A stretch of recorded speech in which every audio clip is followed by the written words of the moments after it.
Sir आपका मैं रुख करना चाहूंगी। सर अलग अलग मिसाइलों की जो शक्ति है उसका प्रदर्शन भी कर्तव्य पथ पर आज देखने को मिला और शायद इसकी शक्ति के बारे में अभी लोग उतना नहीं जानते हैं, चाहे बात ब्रह्मोस की करें और प्रलय जिसे पहली बार आज देखा गया, इसके बारे में भी जरा दर्शकों को बताइएगा। जी हाँ, ब्रह्मोस जो है वो ज़मीन से ज़मीन पर मार करने वाला एक क्रूज मिसाइल सिस्टम है। सबसे बड़ी बात है कि ये एक एयर ब्रीदिंग इंजन है और इसको हम ज़रूरत के मुताबिक ज़मीन से, नेवी के शिप से या हवाई जहाज़ से भी रिलीज़ कर सकते हैं।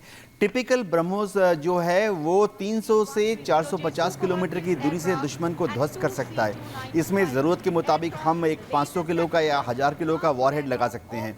मैं आपको बता दूं कि इंडियन एयरफोर्स के जो सुखोई 30 विमान हैं जो कि पश्चिमी और पूर्वी तट पर डिप्लॉयड हैं, उनमें हम ब्रह्मोस मिसाइल फिट कर चुके हैं और ट्रायल के दौरान उस मिसाइल ने 350 किलोमीटर की दूरी से दुश्मन के शिप, एक पुराना शिप था, उस पर जब हमला किया उस शिप के 2 टुकड़े हो गए।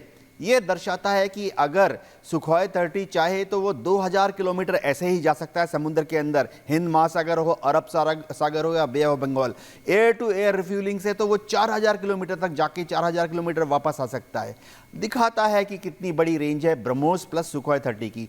जो हम आज देख रहे थे प्रलय, बहुत ही शानदार ज़मीन से ज़मीन पर हमला करने वाला SRBM है। इसकी सबसे खासियत ये है कि लॉन्च के बाद शुरुआती दौर में इसे एक इनर्शियल नेविगेशन सिस्टम से दुश्मन की तरफ लॉन्च किया जाता है और टर्मिनल फेस में क्या होता है कि इसमें एक इंफ्रारेड फोटो कैमरा है जो कि टेरेन मैचिंग करता है। टारगेट की जो प्री फेड इमेज है उसके साथ कंपैरिजन करके टारगेट को हिट करता है। महज 10 मीटर की एक्यूरेसी है इसमें, यानी मार्जिन ऑफ एरर। ज़रूरत के मुताबिक हम इसमें 500 किलो का या 1000 किलो का बॉम्ब फिट कर सकते हैं। 400 किलोमीटर की दूरी से दुश्मन के अंडरग्राउंड बंकर्स को, कमांड एंड कंट्रोल सेंटर को ध्वस्त कर सकते हैं। आज हमने देखा पिनाका, भारत में डेवलप्ड है, multi barrel rocket launching system है। इसकी जो रेंज है 75 किलोमीटर तक है। इसका एडवांस वर्जन ऑलरेडी बन रहा है जो कि 110 किलोमीटर तक हिट कर पाएगा। इसमें भी हम हाई फ्रेगमेंटेशन या एंटी आर्मर या इंसेंडियरी यानी आग लगाने वाले वेपन्स फिट कर सकते हैं। बिल्कुल सर, आपको माफी के साथ रोक रही हूं, लेकिन जिस तरीके से आप लगातार ब्रीफ कर रहे हैं, सबसे बड़ी बात यही है कि अपने दुश्मनों को जाहिर तौर पर लाइन पर लाने के लिए अगर कहा जाए या फिर यह दिखाने के लिए कि आज भारत कहां पर मजबूती से खड़ा है, आज उन झांकियों में यह प्रदर्शित हुआ है और देश भर में गणतंत्र दिवस इसी तरीके से मनाया गया। गुजरात के पोरबंदर से भी सेलिब्रेशन की भव्य तस्वीरें सामने आई हैं। आपको दिखाते हैं 1 मिनट की रिपोर्ट के जरिए।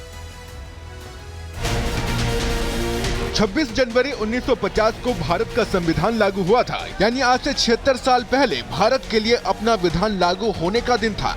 गणतंत्र दिवस के राष्ट्रीय पर्व पर देश भर के स्कूलों, कॉलेजों और कार्यालयों में भारतीय नागरिकों ने ध्वज को सलामी देकर राष्ट्र के प्रति अपने प्रेम का इजहार किया। लेकिन गुजरात के पोरबंदर में एक अनोखे तरीके से ध्वजारोहण किया गया।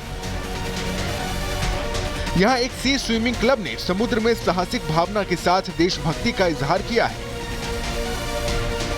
देश के युवाओं को साहसी बनाने, समुद्र के भय को दूर करने और लोगों को साहसिक खेलों का लाभ उठाने के उद्देश्य से गुजरात में ध्वजारोहण का आयोजन किया गया।